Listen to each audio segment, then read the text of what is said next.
Remember, ladies and gentlemen, that while you may be sitting in your chair with disbelief written all over your face, don't believe anything you've heard on this broadcast or on any other broadcast. Don't believe anything that you read from any publication or any book or anything that you see on any television program or from any movie unless you personally check it out and verify its authenticity for yourself.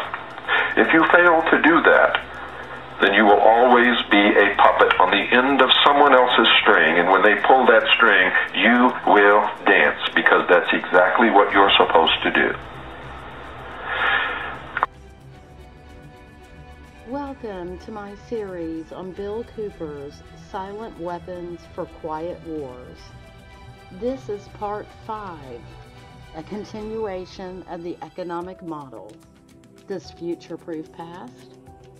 Let's begin and find out. This doctrine is the first chapter in his book, Behold a Pale Horse, and it was published in 1991. Time flow relationships and self-destructive oscillations. An ideal industry may be symbolized electronically in various ways. The simplest way is to represent a demand by a voltage and a supply by a current. When this is done, the relationship between the two becomes what is called an admittance, which can result from 3 economic factors. 1. Hindsight flow, 2. Present flow, and 3. Foresight flow. Foresight flow is the result of that property of living entities to cause energy or food to be stored for a period of low energy, like the winter season. It consists of demands made upon an economic system for that period of low energy or winter season. In a production industry, it takes several forms, one of which is known as production stock or inventory. In electronic symbology, this specific industry demand, a pure capital industry, is represented by capacitance, and the stock or resource is represented by a stored charge. Satisfaction of an industry demand suffers a lag because of the loading effect of inventory priorities. Present flow ideally involves no delays. It is, so to speak, input today for output today, a hand-to-mouth flow. In electronic symbology, this specific industry demand is represented by a conductance, which is then a simple economic value. Hindsight flow is known as habit or inertia.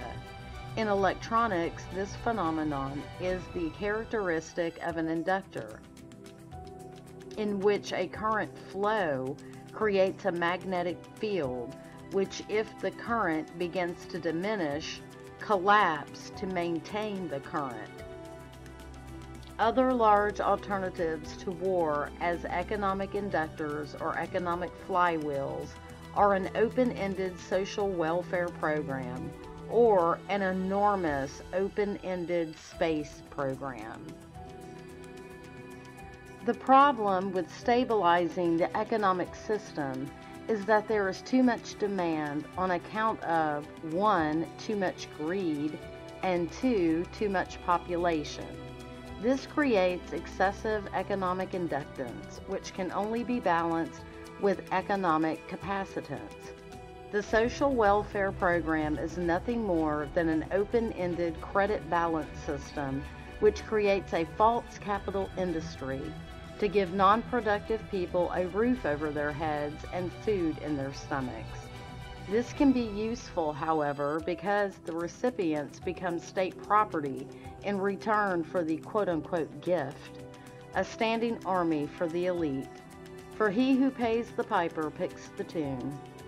Those who get hooked on the economic drug must go to the elite for a fix. In this, the method of introducing large amounts of stabilizing capacitance is by borrowing on the future quote-unquote credit of the world. This is a fourth law of motion, onset and consists of performing an action and leaving the system before the reflected reaction returns to the point of action, or a delayed reaction. The means of surviving the reaction is by changing the system before the reaction can return. By this means, politicians become popular in their own time, and the public pays for it later.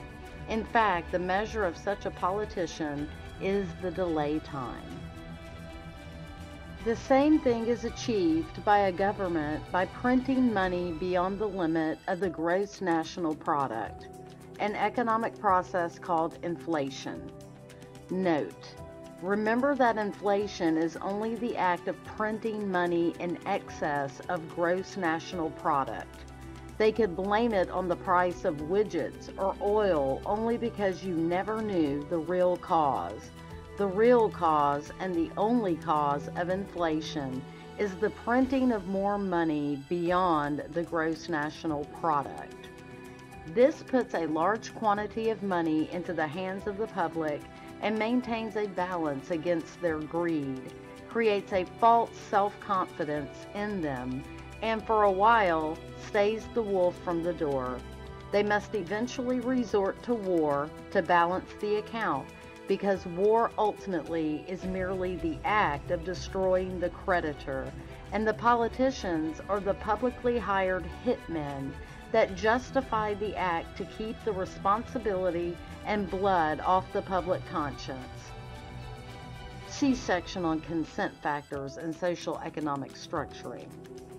If the people really cared about their fellow man, they would control their appetites, like greed, so that they would not have to operate on a credit or welfare social system which steals from the worker to satisfy the bum.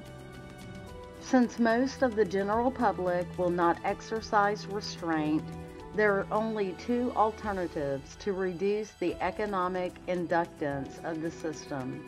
Number one, let the populace bludgeon each other to death in war, which will only result in a total destruction of the living earth.